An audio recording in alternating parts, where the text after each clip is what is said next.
श्री हरिशरणं श्री गुरुशरणं श्री गुरुशरणं श्री हरिशरणं।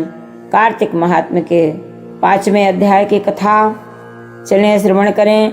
नारद जी कहने लगे, हे पितामह, कार्तिक मास का कोई अन्य सुंदर व्रत कहिए। तब ब्रह्मा जी कहने लगे कि हे पुत्र, विधिवत जो परम पवित्र और पाप नाशक व्रत है वह सौभाग्यशाली स्त्रियों को अवश्य करना चाहिए। नारद जी ने प्रश्न किया कि हे पितामह, उस व्रत की क्या विधि है और कब करना चाहिए।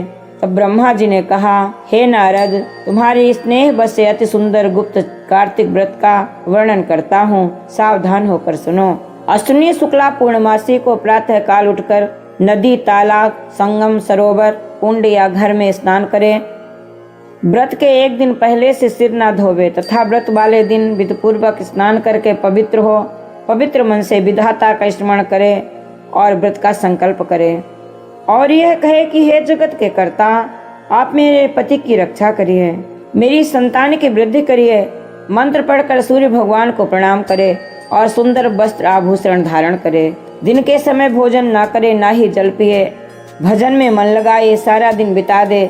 ब्रह्मा जी कहने लगे, हे पुत्र, सायंकाल को ब्रह्मा जी का पूजन चांदी के पात्र में दूध डालकर करे। सोना, चांदी, तांबा या मिट्टी की हमारी मूर्ति बनाए, उसको लाल वस्त्र पहनाए और विधि पूर्वक हमारा पूजन करे और चांदी के पात्र में रखे हुए दूध को सोने की मथानी से मथे। साथ ही यह प्रार्थना करे कि हे ब्रह्मा जी, मुझे भोग आदि के लिए गौ प्रदान करिए, मेरी संतति को बढ़ाओ तथा मेरे पति को धन धान्य से युक्त कर दो, चिरंजीवी कर दो।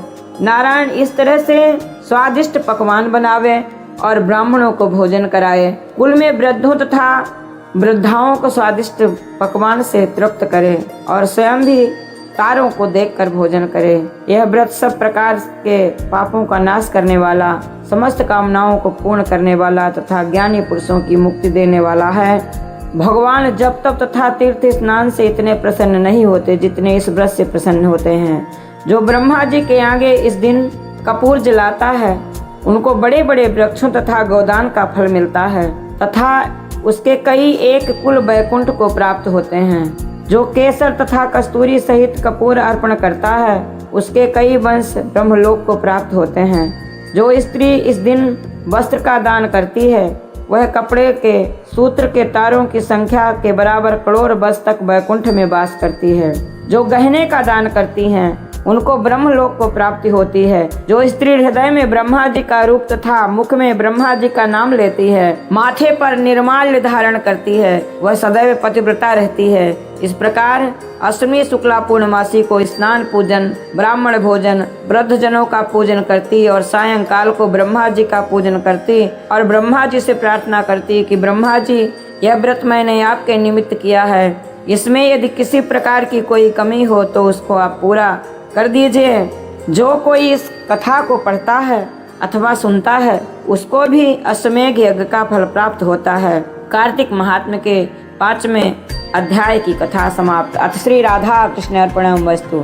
श्री हरिशरणं श्री गुरुशरणं श्री गुरुशरणं श्री हरिशरणं। बोल दे भक्तवत्सल भगवान के जय।